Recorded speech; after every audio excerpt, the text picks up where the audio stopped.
"Why are you singing that song?" The millionaire's voice cracked as the crowded diner went silent. A young black waitress froze, the tray in her hand trembling. She had only been humming a lullaby, soft, tender, almost forgotten by the world. But to him, it was more than just a melody. It was his mother's song, a song no stranger should know. How could she possibly have it on her lips? And why, in that exact moment, did he feel his entire life about to change? James Whitmore had everything most people only dreamed of: money, status, a name printed in magazines that praised his success.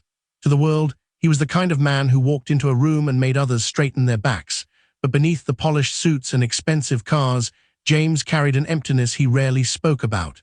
His mother had passed when he was young, and the only thing that lingered was a half-faded memory of her voice singing him to sleep.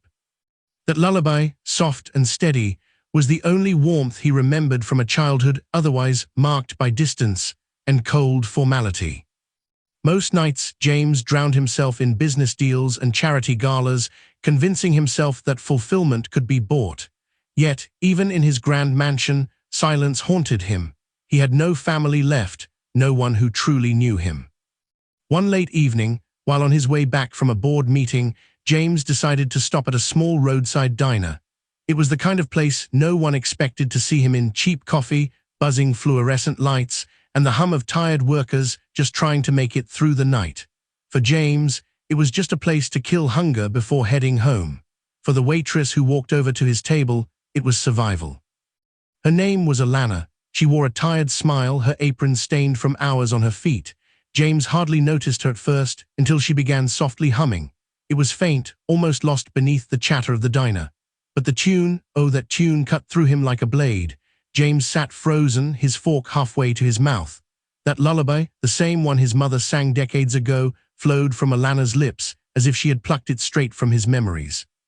He wanted to ask her about it immediately, but before he could, a sharp voice interrupted. Alana, stop daydreaming and get back to work. The manager, a stout man with a red face, barked from behind the counter.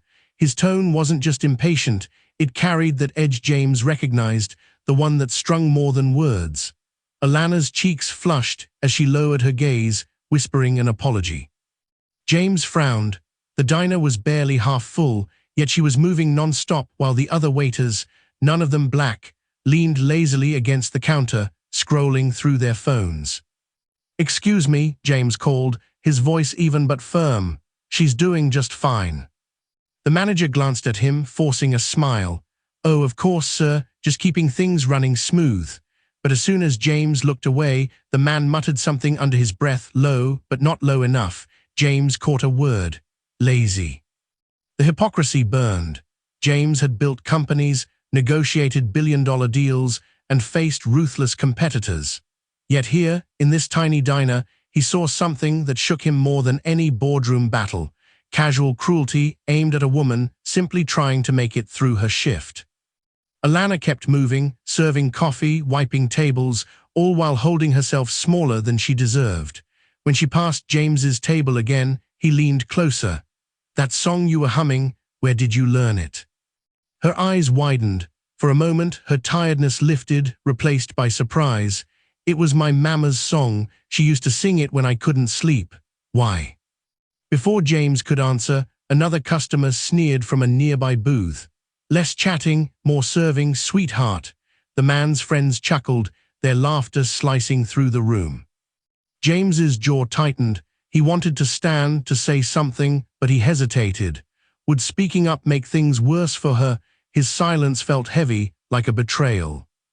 Alana straightened her shoulders, forcing a polite smile as she served the men their plates. But James noticed her hands tremble slightly. He had seen negotiations crumble from the smallest crack in confidence.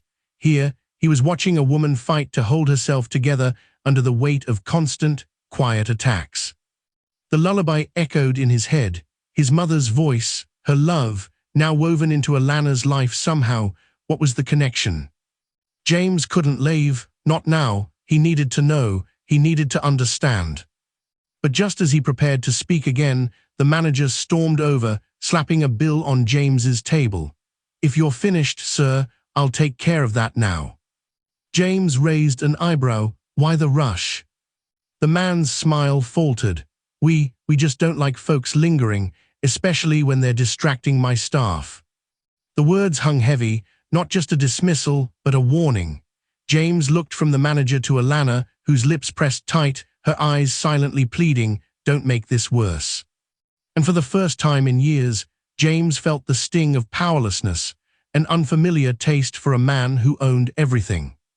Still, one thought consumed him, that lullaby, that connection. I have to know the truth. The diner felt suffocating now, every tick of the clock echoing like a drum. James leaned forward, refusing to be dismissed. "That song, my mother used to sing it. How do you know it?" Alana froze, her lips parted, but no sound came out. The room seemed to tilt, all eyes suddenly on her. Before she could answer, the manager stepped between them. "That's enough," he snapped. "Sir, I think it's time you left, and Alana, stop bothering the customers." James's chest tightened. "Bothering me? She hasn't done a thing wrong." The manager's voice rose, sharp and ugly. "Don't tell me how to run my diner. You think you can stroll in here and defend her? She's just a waitress. She should know her place." Gasps rippled through the diner. Alana's face drained of color, but she didn't back down. Her voice trembled, yet it carried, "I was only humming. I wasn't hurting anyone." James stood, towering over the manager. For once, the polished businessman wasn't thinking about deals or reputation, only about justice. His heart pounded as fragments of his mother's lullaby rang in his ears. "That song belongs to my family," he said, his voice breaking. "And somehow, it belongs to hers too." The manager sneered. "People like her don't share anything with people like you." The words sliced through James like a blade. The injustice was no longer abstract. It was standing inches from him, breathing hate into the air. The diner fell into stunned silence, the weight of history pressing down on a single moment. James turned to Alana, his voice soft but firm. "Tell me, who taught you that lullaby?" Her eyes glistened with tears as she whispered, "My grandmother. She said it was passed down from a woman who used to work in a big house long before I was born." James's breath caught in his throat. Could it be? James staggered back as Alana's words settled in. A song that had carried him through lonely nights, passed down through her family as well. His mother's lullaby, tied not by chance but by history.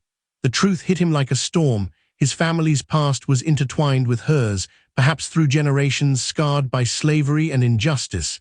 Histories written in silence, but remembered in song. The diner remained still. The manager shifted uncomfortably, realizing the room was no longer with him. Alana stood straighter now, no longer shrinking, her voice steady.